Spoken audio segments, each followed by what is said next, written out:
Hey everyone, happy Vlogmas. The calendar has turned to December, which means every day this month I'll be posting a video, vlog, or podcast on the Tall Guy Talks Travel with Rick Doherty YouTube channel. This video here is going to serve as sort of a state of the channel update video. I'm going to tell you what's coming up for the month of December, also go a little bit into what's coming up in early 2026.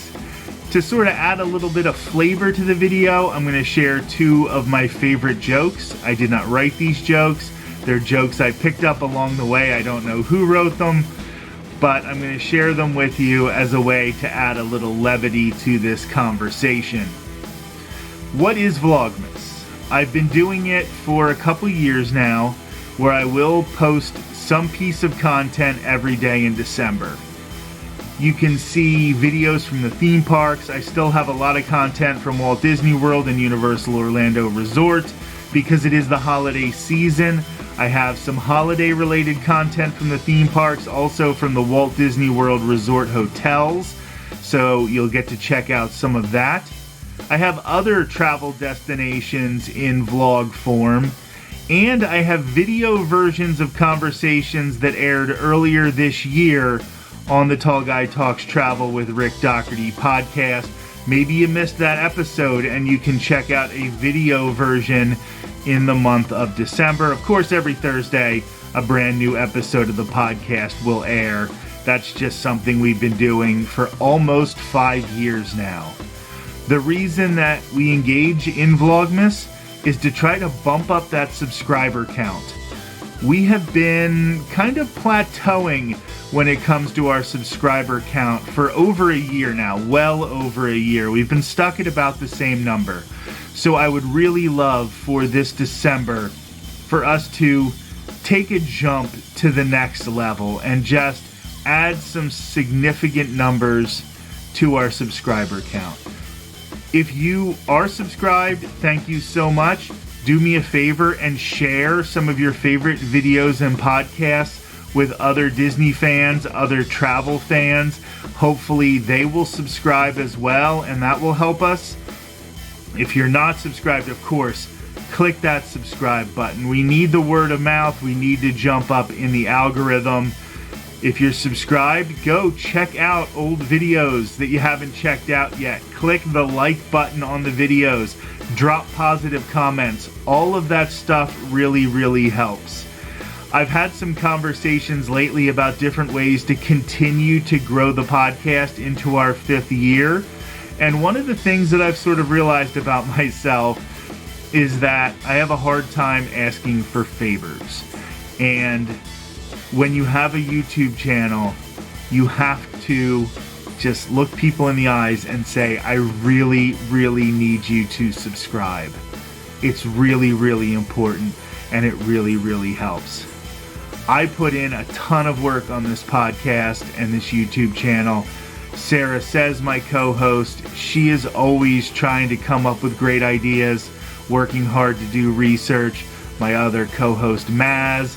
We have people like Jillian come on the show and give their time. It is a real labor of love. We work really hard.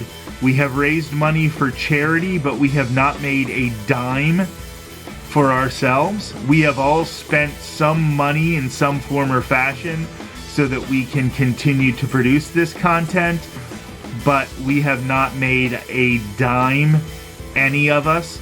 So all we ask is that you help us bump up in the algorithm so that we can continue to grow as we enter year number 5. Click the subscribe button, click the like button, and of course, drop positive comments on every video that you like. Watch videos and listen to podcasts all the way through until the end. Those things might not seem like they're important, but they are really, really important. So I'll get to the first joke now. The other day, my wife came downstairs, and out of nowhere, I don't know why she decided to ask this, but she said, Rick, if I were to die, would you get remarried? And the question really caught me off guard. And I sat there and thought about it and said, no, I don't think I would get remarried. She said, what, don't you like being married? Well, of course I like being married. Like, what are you talking about? She said, well, if you like being married that much, I bet you if I died, after a reasonable amount of time, you would get remarried. And I said, okay, maybe I would get remarried if you were to die. And she said, well, would you live in our house? I said, well, we just paid off the mortgage. We had been working for a long time to pay off that mortgage, and you know, some months we were putting in even more than they were asking, and we paid it off early. Yeah, I mean, she would live in this house. Of course we'd live in this house. We paid for this house.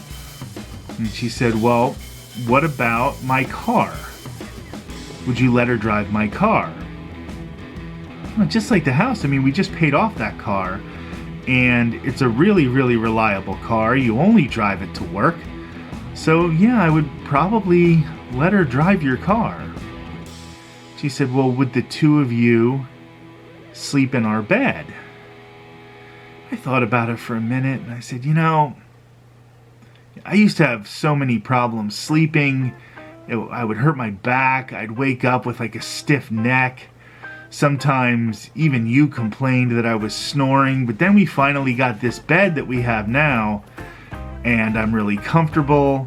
I'm getting a good night's sleep. My back doesn't hurt. My neck doesn't hurt. You're not complaining about me snoring.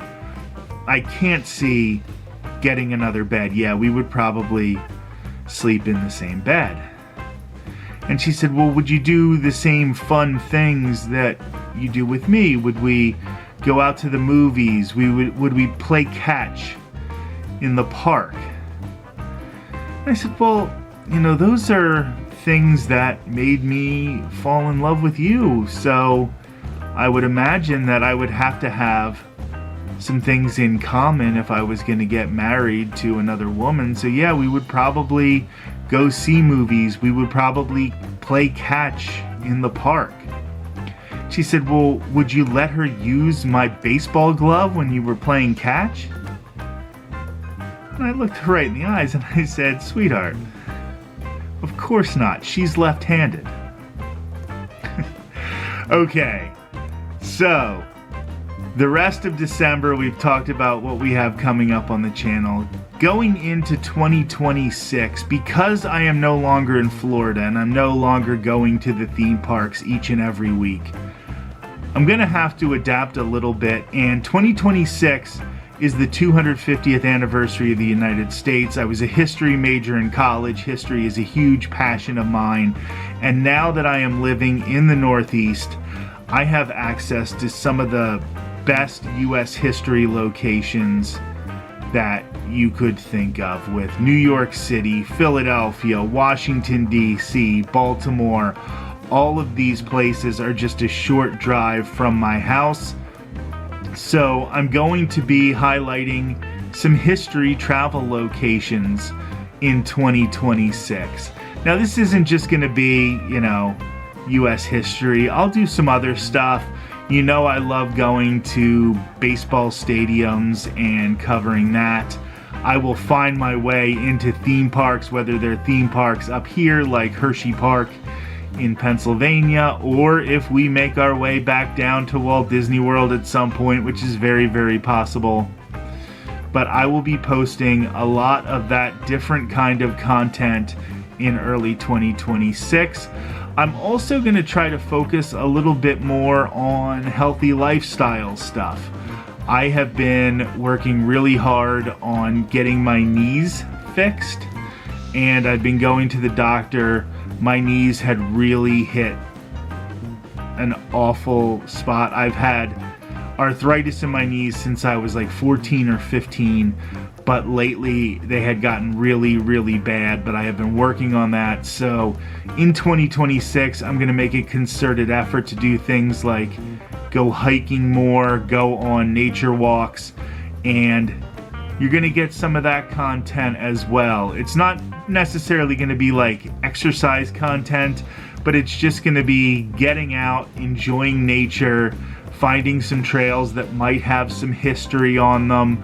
I know there are some trails around here that have bald eagles, and you can see eagles' nests. So a lot of that kind of stuff is going to be coming up in 2026 as well. So we're going to be doing a lot of different things on the channel, just more of a reason for you to be subscribed and to make sure that you are checking back with the YouTube channel on a regular basis. Okay, now here is the second joke. Patrick Sullivan was a kid from South Boston, and he was entering the summer before his senior year of high school, and he really had to figure out what he wanted to do with the rest of his life. Patrick had pretty good grades, so he could go to a good college if he wanted, and he could try to pursue any number of different courses of study and different careers from that. He was also a heck of a baseball player. He was being offered some college scholarships to play baseball. There was even the possibility that he could get drafted right out of high school and play minor league baseball. But Patrick Sullivan really wanted to make his mom happy, and his Irish Catholic mother would love for him to become a priest. So in the summer before his senior year, he took a job at a fancy hotel downtown Boston. And periodically, there would be events at this hotel in the fancy ballroom, and that's where Patrick worked. He was a busboy and a waiter and a server in this fancy ballroom in this hotel. Towards the end of summer, as he was starting to get ready to enter senior year, there was a fundraiser for the St. Vincent de Paul Society, and all of the bigwigs in town were going to be at this fundraiser. There were some retired Red Sox players. There was the mayor. There was the congressman. And of course, the guest of honor was going to be the bishop. Well, Patrick thought, if I'm thinking about becoming a priest, I should talk to the bishop about what it's going to take to accomplish that goal. So the whole night he was a little nervous. He didn't know if he should interrupt the bishop at this fancy fundraiser. So first he's helping to bring out the first course, the salad. And this isn't just a salad. It is, there's shrimp and there's fancy dressing. It's on china that Patrick Sullivan's mother wouldn't have been able to afford if she worked and saved for 20 years. It was beautiful. It was gold forks, big chandeliers in this ballroom. Everybody was dressed in ball gowns and tuxedos, and it was a really, really fancy event. So first he gives the bishop his salad, and then a few minutes later he takes the empty salad plate away and brings his filet mignon, the main course, the entree. And this filet mignon is like this thick, and it is immaculately cooked. And he has this, it must have been $50, $60 steak knife, and he's cutting it. He doesn't even need to put steak sauce on it. It's just the natural juices are plenty. And once again, it's on beautiful china. And he finishes the filet mignon, and he gives Patrick the plate. Patrick walks back defeated, still hasn't had the courage to ask the bishop. So finally, the creme brulee comes out in these individual bowls. And it just has a really great layer on top. This was made by a chef who actually flew in from Paris specifically for this fundraiser. I mean, this dinner was $2,000 a plate to raise money for the St. Vincent de Paul Society. But finally, after he collected that empty creme brulee bowl at the entire end of dinner, after seeing everything that happened, Patrick got the courage and he said, "Your Excellency, I'm thinking about becoming a priest, and I want to know what it entails, what I would have to do to become a priest.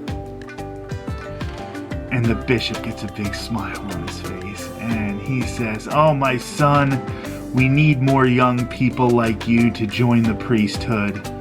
I'm so happy to hear you say that. The first thing you have to do when becoming a priest is take a vow of poverty and chastity."